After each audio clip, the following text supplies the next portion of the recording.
The Kansas City Chiefs, I wanted this draft to go so well because of the fallout from the Tyreke thing, and they're really trying to piece a bunch of different things together, and they really ended the season in a fashion which they shouldn't have. And I think Brett Veach is the best GM in the entire NFL, and he showed you why his name is his name. I give them an A-plus draft, and I'm not just being a homer. 5 of their picks were draft steals. And now they start out by getting Washington cornerback Trent Mcduffie. How is this guy there at 21? It's beyond me, okay? He's not in the same school of Marcus Peters, but he comes from the same school, and he is physical, which is exactly what the Chiefs needed to get. They needed to get physical. With the loss of Charvarius Ward, this guy could be a day one starter. Purdue edge, George the Greek freak Karlaftis at 30. Look, he's a one-trick pony, but the one trick he has, he does, and does well. And he gets after that quarterback, and he's a punisher. He can't wait to sack the quarterback. He's a physical specimen up front on the other side of Frank Clark. This is exactly what the Chiefs needed to do. If they weren't going to go up and get Jameson Williams or Chris Olave, they needed to stand pat and fill these needs, and that's exactly what they did. Now, Skye Moore, you know what I mean? I'm not in love with gadget smaller players, but he could be used in the same fashion as Tyreke Hill and still get some kind of production. I like the pick there. Brian Cook, physical safety. Leo Chanel, this guy wants to hit anything moving. The Kansas City Chiefs nailed this draft in my mind. You're getting starters all over the board. These guys are all going to make the team, and they go from a team that was wearing Gators and not Timberlands to being from finesse to physical. This is what they needed, A-plus draft grade. Your thoughts? This draft really all depends on like their grade on like what their receiver production brings in. So you do get rid of, your top wide receiver Tyreke Hill, which is interesting.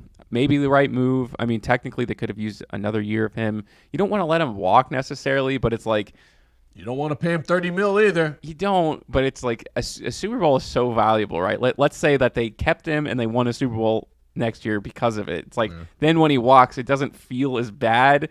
So is JuJu really going to come in and kind of be the JuJu of old where he had that 1,000-yard season and then he tailored off? Are we going to get that version of him, or are we going to get the kind that's just not as good? Because when you ever have 2 first-round picks, it's very interesting to trade up.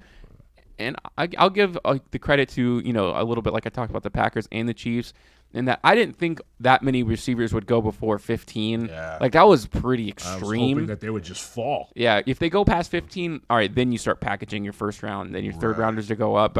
So I guess that probably took them a little bit by surprise. It's a big leap for them from 23 to like 13 to maybe pick one of those guys. It could have been worth it, though, depending on, how good the receiver core is and how good Pat Mahomes deals with having his like safety blanket gone and if he can fill in those gaps. But overall, they did pick up some pretty good guys. So it's a really solid draft. I think they made the right moves given the circumstances. They didn't trade up for anybody. I thought they picked, the right people for those spots. And yeah, I'd give them, probably B plus, maybe even an A. Yeah, I think they did really well. Just to comment on your point about JuJu, this is why Brett Veach is so good, because his contract is incentive late in 1 year, and he's going to want a long-term deal, so he's going to be motivated. I think the big question is Skye Moore going to be as good as a guy like Jameson Williams coming off that ACL, or Chris Olave, who has Jameis Winston throwing him the ball? I think they made the right decisions by standing pat, and even their back-end picks, Darian Kennard, humongous offensive tackle with an attitude, and they get Watson from Washington State, the Marshall quarterback, Johnson. They know that their secondary is riddled. So they're at least doing what they have to do to, 1, fill the position, 2, steal the position, and 3, bring in free agents that you're not paying a whole lot. So they're going to be hungry to get long-term deals. The Ronald Jones, the JuJu Smiths. The only person they paid was MVS. I didn't like that, but it'd be interesting to see what they do. I think the Chiefs are still the Chiefs until otherwise. Until I see someone knock the Chiefs out of the AFC West, they're going to be my pick to win that division. They are in a unique position, too. Being a playoff team with multiple first-round picks or like multiple top 3-round picks, it just doesn't happen a lot, because a lot of the times to be a playoff team, you got to trade your picks to get the guys like the Rams. But the Chiefs didn't have to do that. So the Chiefs are rebuilding and contending in the same year. What other team is doing that? Doesn't happen. Doesn't happen. The Packers, maybe. I don't know. Dude, the Packers are going to win 6 games. You heard it here first. Brett Veach for president. Let's roll.